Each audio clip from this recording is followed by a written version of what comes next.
अभी एगो सुबह में लड़का पढ़ता है, पंकज नाम है उसका, ठीक है।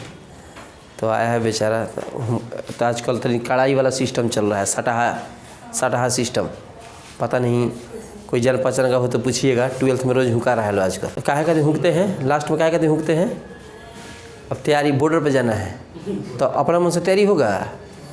वो अपना मन से तैयारी करेगा तो कहेगा आज चाचा के ब्याह रहे, चाची के श्राद्ध रहे, कुछ कहेगा। तो वो में तो फिर तो गया ना, पढ़ाई गया कि नहीं। तो आज है सुबह में तो हम बोले हैं कि चलो खड़ा हो जाओ, क्या नहीं है गया। तो कहा था कि ब्याहे में चल गए नहीं तो रात भर तो हमें रह गई नहीं। हम कहे रहे तो रख लिया सब। रात में कैसे रख लिया तुमको, बगल का ब्याह था, रात में कौन रखेगा।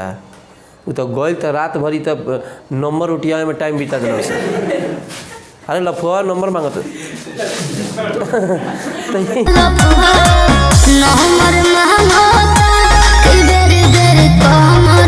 अरे वो गधा कहीं का।